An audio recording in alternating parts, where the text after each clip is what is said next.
Hey everybody, how's it going? I figured today, instead of just putting this thing away, since we still have the 268 on the bench, I might as well do some work to it before I pack it away. But in today's video, remember in the last video we found that this thing had a bad crank seal. If you want to see how a bad crank seal acts, please check out the last video, and you'll see I sprayed it. When I pulled the saw apart, the crank seal had a big groove worn in it. The spring was missing. I'm surprised this thing ran as good as it did. The more you work on saws, the more you learn things. This thing ran perfect. It started, idled. A lot of times with a bad crank seal, they won't idle. They'll load up because you're opening the load jet and tuning around an air leak. Anyhow, friends, long story short, I pulled the oil pump off this saw, bad crank seal. The seal that seals the oil pump to the actual case was no good, typical of these saws. But then once I looked in here, the bearing is real crusty, it's dirty, it has no movement in it at all, but I would rather just change it. My experience with these, when a bearing looks like that, and I put the saw back together, it'll run for a month or two, and then it usually pops, especially if I'm going to port it. This is the open transfer model. And again, I'll show you guys the difference between a 268 closed port and a 268 open port. I would also like to check the timing numbers on this saw and make record in my notes here, okay, in my notebook. I have notes for a 266 and probably a 268, so it would be interesting to compare what the timing numbers are. So anyways, in this video, let's start prepping this thing and tear it down. But first, I want to time this thing before I take the piston and cylinder off. I'm curious, where do these things land timing-wise? Maybe they have the same timing as the closed port versions, I don't know. And then we'll go from there. So first thing I'm going to do is rip the handlebar off and get this thing prepped, and I'd like to put a timing wheel on it. So we'll do that together. We'll time this thing, and then let's rip the top end off, see what we have, and then we can compare one of these top ends to a closed port 266 and a closed port 268. Okay, let's get this party started. I really like this wrap. It's homemade. I'm not sure if Mr. Barking Spider made it. Only thing is with this wrap, and I'm not nitpicking, it's a little too close to here, friends. So when you go to put the side cover on, and again, I'm just making notes for myself because I can't leave that. I'll have to fix it somehow. It's very, see that? It's very tight. It's rubbing right here. So, and I noticed somebody tried to relieve the handle. I think I have an idea of how I'm going to fix that. I'll take this handle and make a plate, and I'll shim it down a little bit, and that should give us a little more room up and down. Friends, if you're looking for info or any of that, go into my playlists. I have playlists on every chassis I've worked on, every saw. They're all in a playlist, or just go through my videos and scroll. You'll probably find what you're looking for, especially if it's this chassis. I have been working on these since the day I started this channel. They are constantly on here. They are one of my favorites. Okay, I'm going to pull the recoil off. Again, look at the condition of this saw. No broken fins. Clean, clean, clean. It is rare I get one on this chassis that's that clean. Look at the wiring in this saw. It's not broken. This is good stuff here. If you guys can hear something in the background, I have my oven going. I'm baking some parts right now.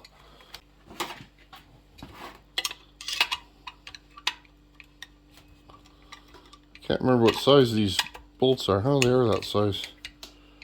That is it's a 5mm. I think you need a 5 and a 4 and a screwdriver, and you can pretty much take this whole saw apart. 13 mil on the flywheel. So you need a 13 mil, a 5 mil, a 4 mil, a scrunch to get the spark plug out, and a flathead screwdriver, and you can literally take this whole saw apart pretty much.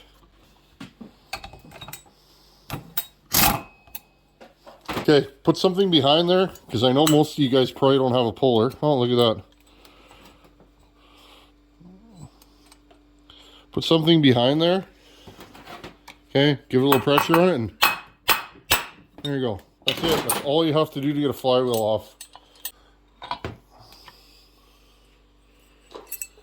So this flywheel is cast in. So this is the same flywheel as a 272 has, 100%. Okay, and same thing. I'm going to put this into my parts bag. I'll put the flywheel in there. Actually, I'll keep the flywheel out because I know all those bolts are going to stick to the flywheel. Let's take this off too. And 4 more screws. This is the same air filter setup that a 272 has. These are an interesting saw because they're what I would call a prosumer saw. I don't know if you guys have ever heard that term, but I've heard it many times. It's a pro saw that is sold to consumers, okay? Basically, this is a 268 XP. They just changed the top end. Everything else about this saw is the same from what I can see. Carburetor, ignition, flywheel, the whole saw is the same. Only the piston and cylinder are going to be different. Oh, we dropped a screw into the air intake. That's good. Good thing we're taking this thing apart, eh? Okay, here's your filter base. You just pull it off. There we go.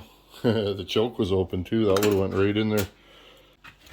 Okay, just like the rest of the saws, grab your throttle linkage, pop it out. Okay, your choke. Always pull it back, take a screwdriver, pop it out, turn it. Okay, there's your choke.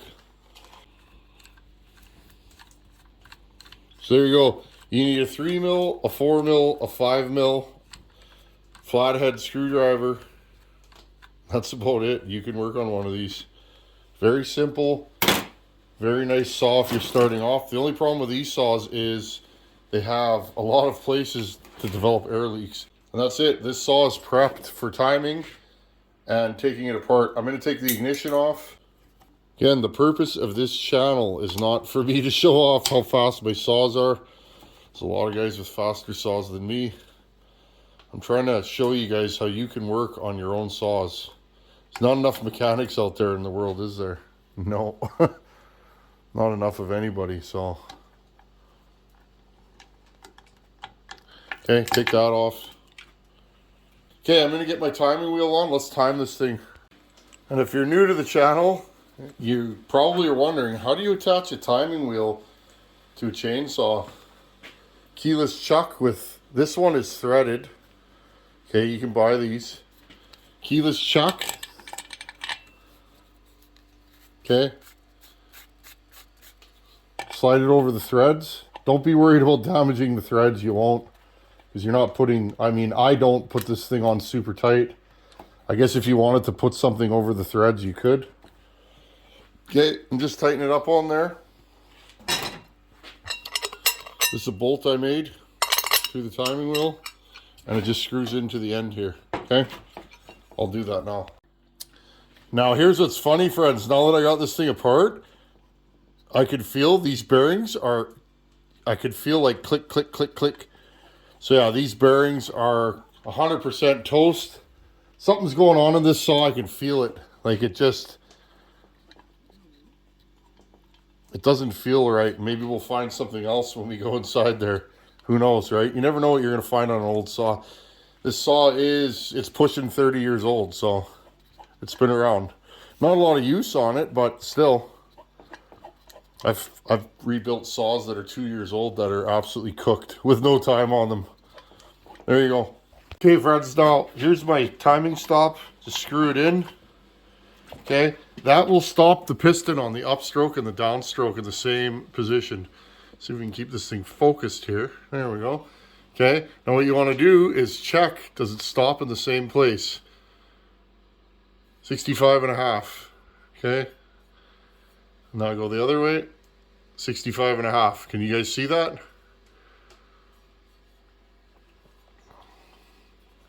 There is some run out in the wheel. I don't worry about that too much. Okay, notice this edge stops right there on the edge of the line this way, and the other way it stops on the edge of the line on the left side. That's how we know we're zeroed, okay? So we're 100% zeroed. Let's find out where the exhaust is on this thing.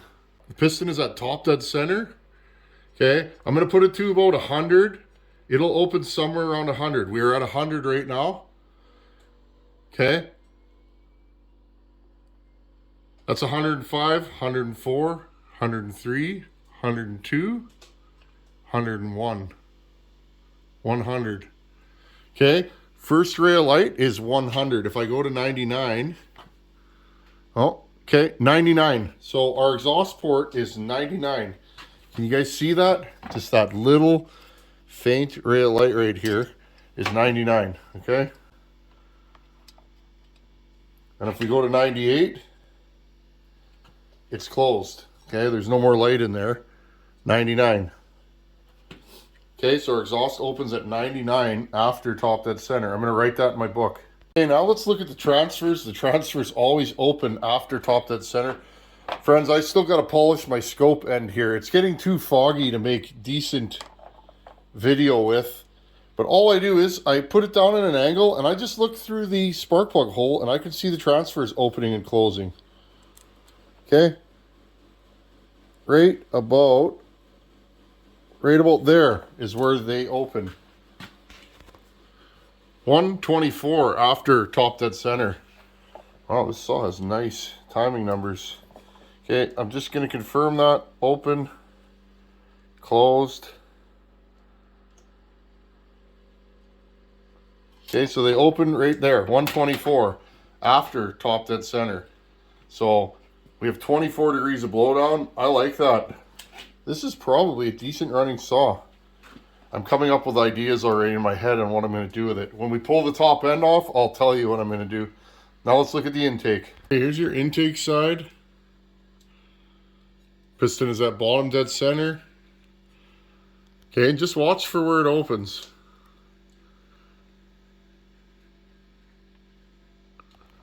Okay. Opens right about there. There's a little low spot. I'm gonna have to count that because that is technically where it opens. So we were at 70 degrees before top dead center. I'll show you guys on the wheel. See, 70 degrees before top dead center. So if I spin this around now, I'm spinning it around, okay, it should close at about 70 degrees after top dead center. And indeed it does. So if it's open 70 after top dead center, so that's 70 degrees, and 70 degrees before, 70 plus 70 is 140. Our duration is 140 degrees. Okay, let's rip this thing off and I'll tell you what I think the problem with this saw is without ever running it. Okay, I just checked the squish. The squish is 34.5 thousandths on this thing. So, not horrible. I would like it a little tighter, but that's okay. I'd like 10 thousandths less, like 25 thou. We'll see what we're going to do with this build. I'm just going to make a nice firewood saw. And then I'm just going to send this thing back. I still think these bearings are no good. It feels funny. Okay, top end bolts were more than tight. That's what I want. I want them to go click when I undo them. Okay. So, this saw has a base gasket. Looks like there's like red RTV sealing it together. And it was on there good. Okay. I took the intake off. Oh, interesting. So yeah, Jamie came in here. Jamie went in here and did a little bit of massaging to the transfers.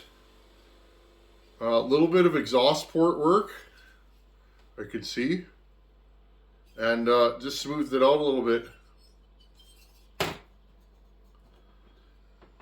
He left it rough on the bottom and smooth on the top, same way I would do it. I'm just going to get rid of this gasket. It's it's toast. Okay, well, interesting. So this saw already has an open port piston in it. And I'm guessing, let me have a look here. See if I can see a maker stamp on it. Almost looks like it has a Meteor 268 piston in it.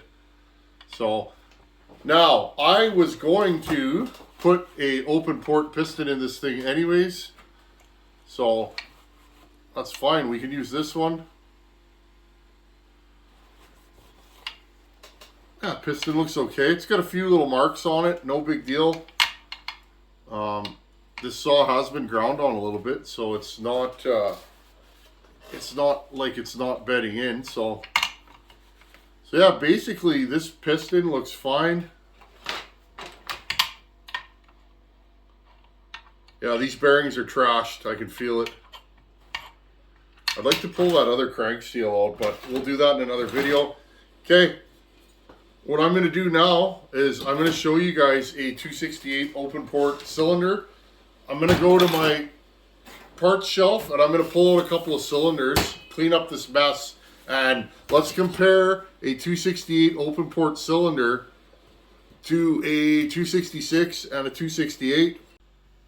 Okay, here is an OEM 268 open transfer cylinder. Notice two big transfers divided in the middle. Jamie went in and did what I do. Good job, Jamie. He just blended this in a little bit so there's not a lip there. You can actually run your finger in there and it's very smooth. I probably wouldn't do a lot to these transfers. I would just continue what he did in there and maybe just bring them down just a little farther and pronounce that a little bit more. I think these transfers will flow. I might thin this a little bit. Not knife edge it, but thin it. Okay, so there's your transfers. Combustion chamber is nice and small.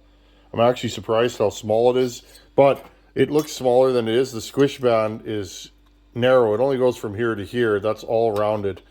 Okay, not a terrible combustion chamber. It's fairly deep, but exhaust port. Now, I'm a little bit concerned.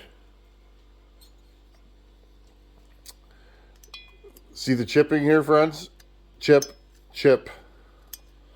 So I will probably have to raise this one more degree. I wanted to leave it at 99. This is probably going to be a 98 saw. It'll rip my 266. You guys that have been on the channel, that's at 98. But the problem is with that, friends, right now we have 25 degrees of blowdown. If I put this at 98, I'll be at 26 degrees. So, again, these old saws, friends, it would be really hard to build these on a production scale. You never know what you're going to find. Okay, good running saw, minty, like got a crosshatch still. A little bit of something going on there. No big deal though, okay? But chip here and a chip there. So a little bit more chamfer needed. And in fact, friends, I could probably chamfer that out. Intake, very narrow. And again, we actually have some chipping right here too. So I don't know. This cylinder, I'm going to cut this intake probably that much lower. I want 152, 154 on these, somewhere around there. Weird, same as the 288 I'm building. Weird, eh? Same intake port. Very narrow up and down, nice and wide. I'm going to widen this more probably. Raise it to here. Okay, so let's look at the other open port cylinder on this chassis. There's an OEM 61. These are partner transfers. If you guys have ever opened up a partner, they tend to have this transfer.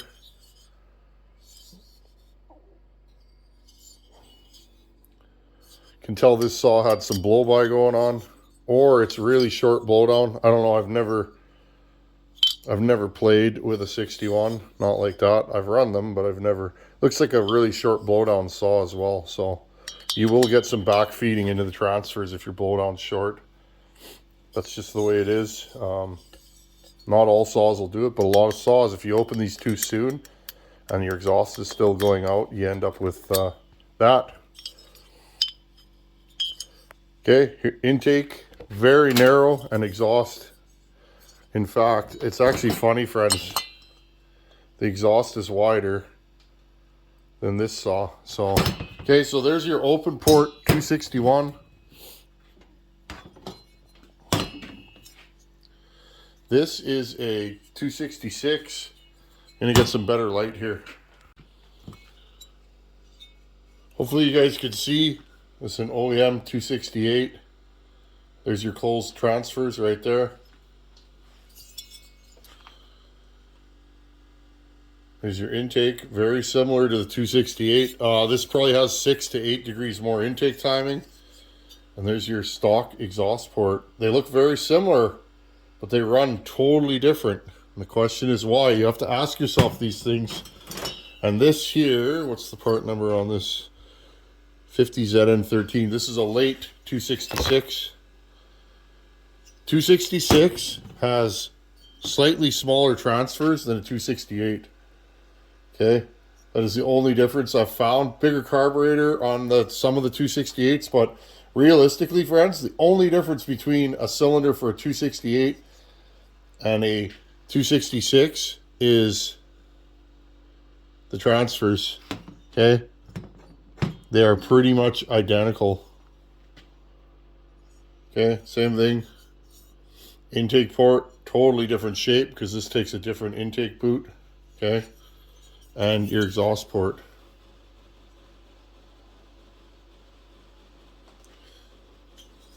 Interesting, isn't it? And again, that piston's been changed, so we can't even... That's an aftermarket piston, and I'm guessing this had a closed window piston out of the box.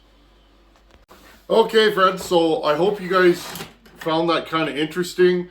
They look very similar, but it's the little details that make saws run different. As a porter, I try and figure out the saws that I like how they run. Why do they run that way? And can I make that happen in a different saw? Okay, so 99 after top dead center is the exhaust, 124 on the transfers. So that's 25 degrees of blowdown. Intake's 140. Now again, friends, I would like this saw 22, 23 degrees of blowdown. We're at 25 right now. I could go and raise my transfers. I'm going to check with a ring to really make sure that that's where they're at. Intake, I want, well, this thing's at 140. I want 152, somewhere around there. Now, these transfers, I could do a lot of work to these because they're open. I could really widen them, and I might even do that. Do a bunch of work to the transfers. All I'm going to do is clean up that exhaust port. It needs a little more chamfer on it. That was a good example. I'm so glad that Jamie sent this saw. Right there, friends, if you don't have enough chamfer on your exhaust port, you could catch it with a ring and cause some chipping. That right there is what happened to this saw. I'm pretty sure. Again, I'll know when I grind it. If I start grinding on the intake and this thing's peeling plating off, I might not use it. We can always throw a closed port 266 top end on this or 268. I'd like to keep this saw open port though if I can. What else do we got going on here? Okay, friends, another thing that I just found, and again, Jamie's a good guy. I've yacked with him quite a bit. The impulse hole is slightly plugged with sealant. That could be a reason for this saw kind of tuning funny, but we know we had a huge vacuum leak, a huge leak on the crank seal. So I'm just, for myself and for you guys, be careful when you glue these down. Make sure that you don't plug this hole here, because if you do, you won't get any impulse on the carburetor. Okay, let's look at, I'm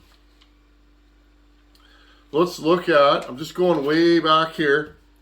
So a stock 266, the old one, like the ones from the early 80s, Those time at 104 on the exhaust. Transfers are 124, so those had 20 degrees of blowdown. And the intake is 72 after bottom dead center, so 144. So they have 4 degrees more intake timing than this. The exhaust is lower and shorter blowdown. Okay? So, again, friends, the exhaust roof's kind of high on this saw. I expected to find it at about 102, 104. I don't know where these time. If you guys have ever timed one of these, can you post a comment below? Where did yours time? So where am I going to go with this saw? I'll probably just use the same piston and ring. This piston's in nice shape. It does have a few little scuffs on it. No big deal. The ring looks like it's in good shape. It's still slightly rounded, so I don't know if this ring's been changed, but it's not sharp. It just tells me this saw's not broken in. So I'm going to add, I'm going to bake this thing like 152 on the intake, somewhere around there. I'll do a bunch of lower transfer work, and I'll probably widen that exhaust port and chamfer it and throw this thing back together, and this thing should be a ripper. Okay, friends, I just thought, like I said, while this thing's on my bench, let's continue on with it. Again, finishing projects.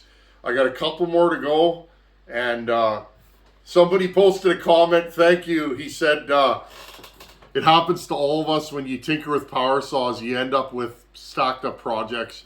I agree, friends. It happens to me, and I don't even take that much work. Some of these old saws, you start with, you know, a buddy will bring you a saw, and it's like, oh yeah, I can do that. And then you end up needing parts, or you're looking for something that you can't find. That's the old power saw game. It would be really hard to do this on a production scale because, again, you never know what you're going to find. Anyhow, friends, thanks for watching. Take her easy. And come back in a couple days. I'll be here. Later.